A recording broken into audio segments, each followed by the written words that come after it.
Holi Trinity church Bolarum సమర్పిస్తున్న daily Bible devotions కి స్వాగతం. ఈనాటి మన డైలీ బైబిల్ డివోషన్స్ లో మన హోలీ ట్రినిటీ చర్చ్ సంఘ సభ్యులు శ్రీమతి ఏ సత్యవతి దేవదాస్ గారు అందిస్తున్న దైవ సందేశాన్ని విందాం. సందేశానికి ముందు ఈ భక్తి గీతం.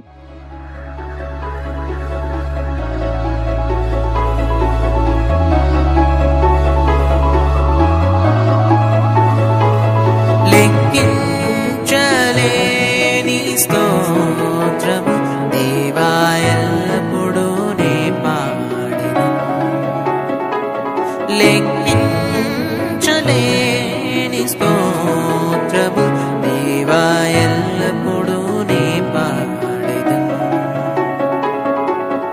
ఇంతవరకు నా బ్రతుకులో నీవు చేసిన మేలకై, ఇంతవరకు నా బ్రతుకులో నీవు చేసిన మేలకై లెక్కించలేని స్తోత్రము దేవా ఎల్లప్పుడూ నే పాడెదను. లెక్కించలేని స్తోత్రము దేవా ఎల్లప్పుడూ నే పాడెదను.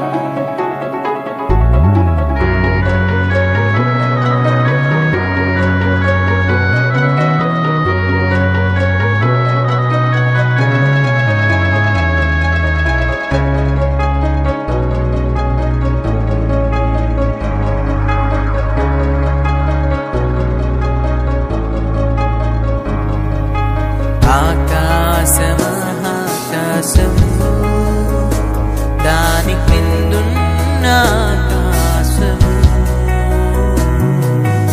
ఆకాశము దాని క్రిందున్న ఆకాశము, భూమిపై కనబడునవన్నీ ప్రభువా నిన్నే కీర్తించు. భూమిపై కనబడునవన్నీ ప్రభువా నిన్నే కీర్తించు. లెక్కించలేని స్తోత్రము దేవా ఎల్లప్పుడూ నే పాడెదను. లెక్కించలేని స్తోత్రము దేవా ఎల్లప్పుడూ నే పాడెదను.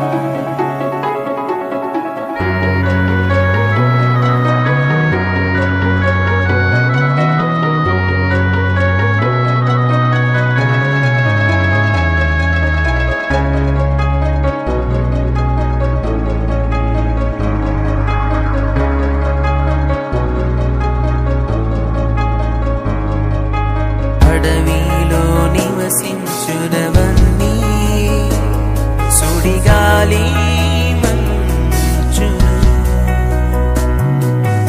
అడవిలో నివసించునవన్నీ సుడిగాలి మంచును, భూమిలో ఉన్నవన్నీ దేవా నిన్నే పొగడును. భూమిలో ఉన్నవన్నీ దేవా నిన్నే పొగడును. లెక్కించలేని స్తోత్రము దేవా ఎల్లప్పుడూ నే పాడెదను. లెక్కించలేని స్తోత్రము దేవా ఎల్లప్పుడూ నే పాడెదను. ఇంతవరకు నా బ్రతుకులో నీవు చేసిన మేలకై, ఇంతవరకు నా బ్రతుకులో నీవు చేసిన మేలకై లెక్కించలేని స్తోత్రము దేవా ఎల్లప్పుడూ నే పాడెదను. లెక్కించలేని స్తోత్రము దేవాయనప్పుడు రేపబడెను.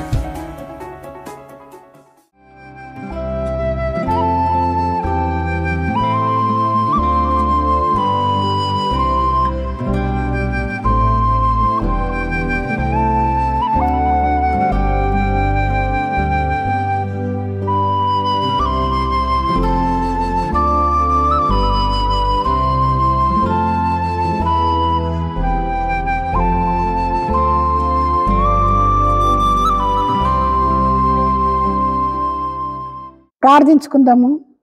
కృపగల దేవ, గడిచిన రాత్రంతా కూడా సుఖమనని దయచేసి తండ్రి, ఈ ఉదయకాల సమయమందు మమ్మల్ని అందరూ కూడా నీ యొక్క సజీవ లెక్కను నిలబెట్టినందుకు నీకు అనేక వందనాలు. ఈ ఉదయకాల సమయమందు ప్రభువా నీ వాక్యాన్ని చదివి ధ్యానించిన అంటుండగా తండ్రి, మా అందరి హృదయ నేత్రములు తెరిపించమని నీ బంగారు పాదములు బట్టి అడిగి వేడుకుంటున్నాను స్వామి. ఆమెన్. గుడ్ మార్నింగ్ అందరికీ. ఈ దినము దేవుని వాక్యం చూసినట్టయితే, దేవుడు యథార్థవంతుడు. దేవుడు యథార్థవంతుడు. కీర్తనల గ్రంథము 18వ కీర్తన 30వ వచనం. దేవుడు యథార్థవంతుడు, యెహోవా వాక్కు నిర్మూలము, తన శరణు జొచ్చు వారికందరికీ ఆయనే కేడము. మరి దేవుడు యథార్థవంతుడు, శరణు జొచ్చు వారికి అందరికీ ఆయనే కేడమని దేవుని వాక్యము సెలవిస్తున్నది. మరి యథార్థవంతుడైనటువంటి యేసయ్యలో కల్మషము లేదు, కపటము లేదు, ఎలాంటి మరి అసూయలు కానీ దేవుల్లో లేనట్టు మనం ఇక్కడ చూడగలుగుతున్నాం. సౌఖ్యమైనటువంటి గుణాలు దేవుల్లో ఉన్నట్టు మనము ఇక్కడ చూడగలుగుతున్నాం. దైవాజ్ఞ, ప్రేమ, దయ, కనికరము ఇలాంటివి దేవుల్లోనే ఉన్నాయి.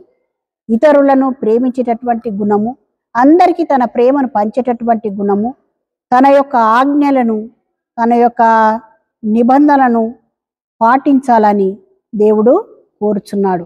నన్ను పోలి మీరు నడుచుకోండి అని దేవుని వాక్యం సెలుస్తుంది.